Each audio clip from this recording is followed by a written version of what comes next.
Are we live? And we're live. Welcome back to Facebook Live. We're Naked Security. I'm Anna. This is Mark. Hi. It's been a while. It has. Yeah. As always, leave your questions and comments for us. If I'm looking down, that's why. It's not because I'm bored of him. It might be because I'm bored of him. Possible reasons why. Just because I'm having a look at other things. This week, we're talking about an Instagram phishing email we received. We are, yes. Yeah. Do you want to talk us through what's happened? So we got this. Actually, I've got it. Oh, well, would you like to show the viewers? So we got this phishing email into our mailbox, and it reads, "Hi, we're sorry we found content in your account that will violate our copyright laws. Your account will be suspended within 24 hours. If you think we've made a mistake, please click the copyright objection form button and fill out the form. Right. We will feed back to you by email 24 hours after completing the form." Now, there's a couple of obvious errors in there, but actually, they sound worse when you read them. Yeah. I think like a lot of these things, if you were just glancing over it, you might not see them. Yeah. And actually, as the viewers will have seen from what you showed, the email has all the branding and all the kind of small print that you would expect to see in a legitimate Instagram email. So that caught our eye because it's the kind of second Instagram phishing email that we've seen recently, which looks a little bit more sophisticated than we're used to seeing. Yeah. And it's kind of interesting. And so this one, they're sort of preying on so it's about copyright. So yes. they're preying on the fact that you might be worried that you've accidentally uploaded something you shouldn't have.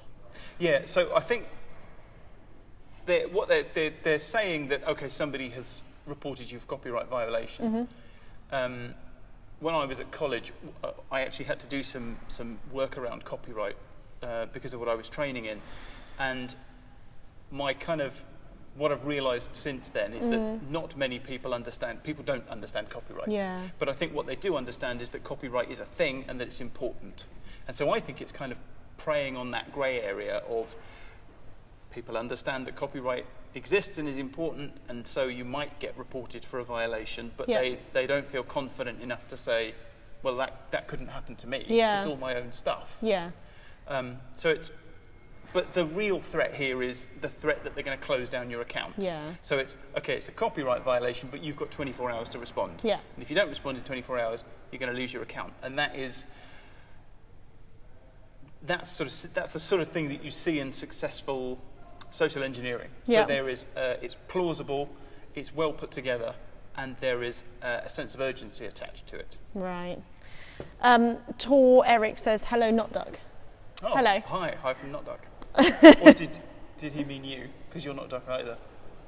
Well, yes. I think he meant both of us. Huh? I presumed. Well, I don't know. Anyway, neither of us are Duck. Well, hello. And I guess if you're receiving this as a part of you're coming in the morning or something, and you're at work and you've got 20 emails, and that's just one of them, and some people everybody's in a receive hurry. more than one email a day. Do they? Yeah. Do you? Obviously, I pay close attention to all of the emails I receive, and I give them all. I can attest to that. I He responds to every single email. Absolutely, yeah. Apart from the phishing ones. Eventually, sooner or later, your email will receive a response. Don't worry. I'm still waiting for a. Hold on.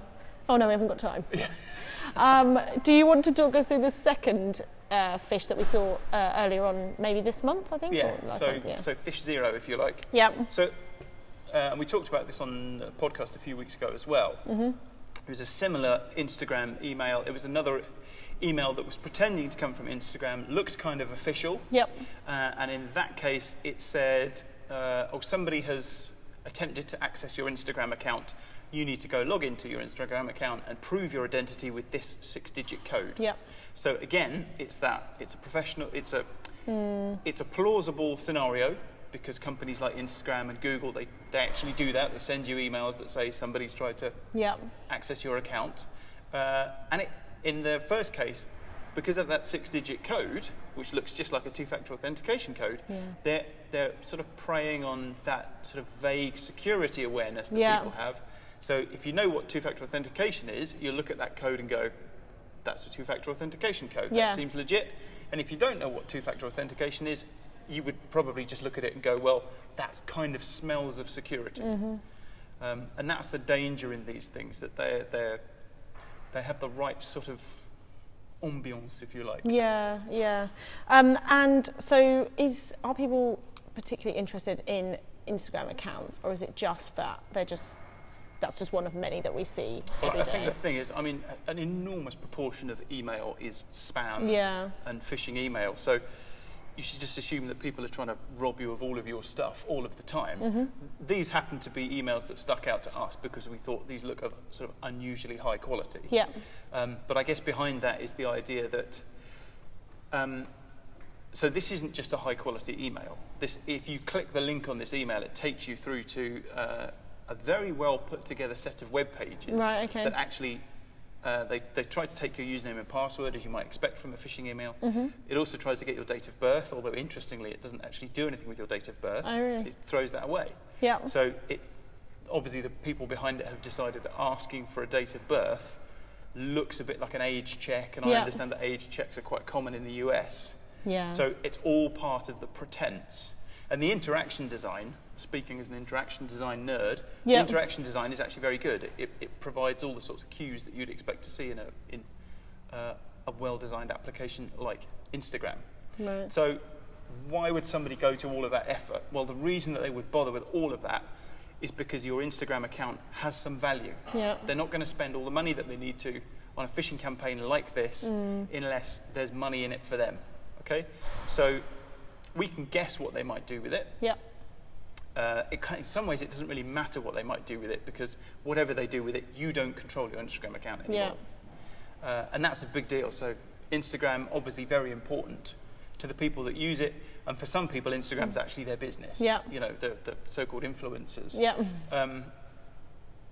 You know, that's how some people are making money, as some people are doing promotion. So losing control of your account, not because of copyright violation, but because somebody's actually robbed it from you, is a big deal. And if somebody gets into your Instagram account, obviously they've got all the personal information from you, all of your photographs and all of the details in there that they might use against you in identity theft. Or your DMs. Or your DMs. Things you might not want other people to see. But they've also got a good sort of launching off point to perform other scams against your friends. Because obviously your friends don't know your account has been compromised, so they think it's you putting out message. Maybe you're endorsing some sort of product. Yeah. That, you know, as far as your friends are concerned, that's your endorsement. And then there's always the prospect that they're just going to hold it for ransom. Yeah. You know, criminals have got no problem with holding everything else for ransom. Yeah. Encrypting your computer and holding it to ransom, or, you know, attacking your website and holding it to ransom. So there's no reason why we would expect it to be different with Instagram. This might shock you. Okay. Some people reuse their passwords on other accounts, don't they? Do they? Yeah, they do. So possibly they want to collect that as well and use it across other sites as well. That's a great point. So that's what we call credential stuffing attacks. So if I get your Instagram password, if you use that on Facebook, I can get into your Facebook. If you use that on Twitter, I can get into your Twitter. If you use that, God forbid, on your bank, then I can get into your bank. Yeah. Okay, so what is your advice to users, to people receiving these emails? So the best piece of advice I can give is use a password manager. Right.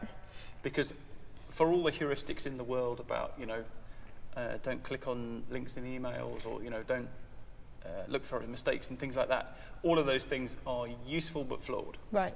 Okay? A password manager, which is a piece of software that will create, store and fill in your passwords for you, won't put your password into the wrong website. Right. Okay, so it understands which password goes with which website, and also which password goes with which app. Yeah. So if you get a phishing email and you think it's taking you through to Instagram and it's very, very convincing, no matter how good the fakery is, your password manager is not going to stump up your password and put it into a fake website, no matter what, even if you're convinced that it's the real thing. Even if you're convinced it's the real thing. Yeah. So that's my number one piece of advice. Okay. And then, yes, the old favourites like, so this email had some fairly basic mistakes in the text. If you spot mistakes, that's a pretty good guide. Right. That you've received a phishing email, but if you don't see any mistakes, that doesn't mean it's not a phishing email. No, because just like companies will have their different editors, So might the fishers have their different editors to check for typos? Yes, and not all editors are created equal. So No. some editors spot every mistake, and Some don't. don't. Yeah. Okay, great. Is that the advice?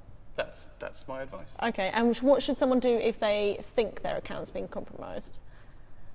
There is, well, if your account has been compromised, there is an account reclamation process with Instagram. So you need to get in touch with Instagram support. All of these social media companies, they've all got their own process for getting control of your account back. As you would expect, those processes involve jumping through lots of hoops. Mm-hmm. It should be difficult to say to Instagram or Facebook, someone's taken over my account. Because obviously if it was easy, then the crooks would be doing that instead of trying to phish you. Yep. Okay, so get a password manager and don't put yourself in that position. Yeah. But if you do find yourself in that position, then you have to go and speak nicely to Instagram support. And would 2FA help? Two-factor authentication can help. Okay. So interestingly enough, we've just published a story on Naked Security about a very big phishing attack against YouTube that occurred in the last few days. Right. And that attack actually seemed to have been hoovering up two-factor authentication tokens. Okay. So all two-factor authentication is not the same. No. So some two-factor authentication relies on a code that you actually type in. Yeah. So you might get that code through SMS, or you might get that code from an app on your phone. Mm-hmm.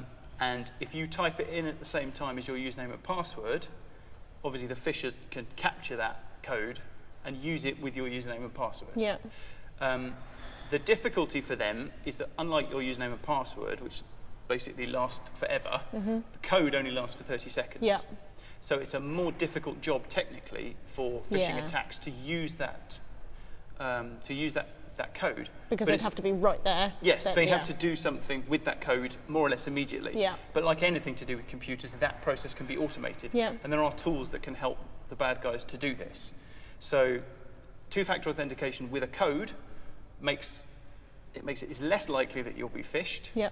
But it doesn't make it impossible, and you have to think, as you know, we promote two-factor authentication all the time. As it becomes more popular, just as HTTPS became more popular, so the phishers started doing that.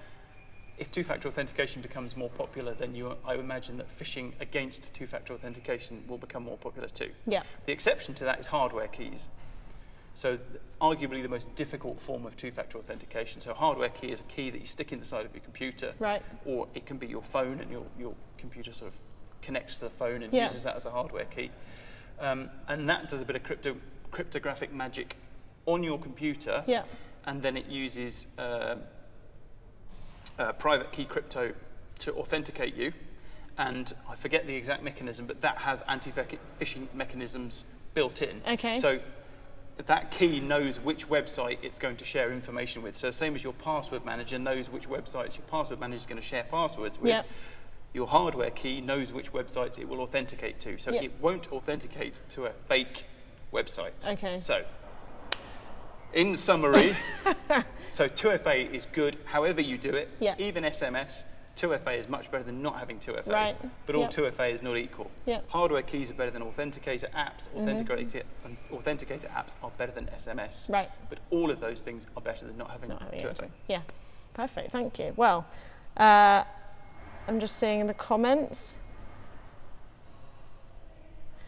Oh, Tor Eric says he's never got phishing emails. Well, good for you. Guy. Good for you. I'll have what he's having. Well, thanks, guys, and thank you, Mark. Oh, pleasure. And we'll be back soon. Bye. Bye.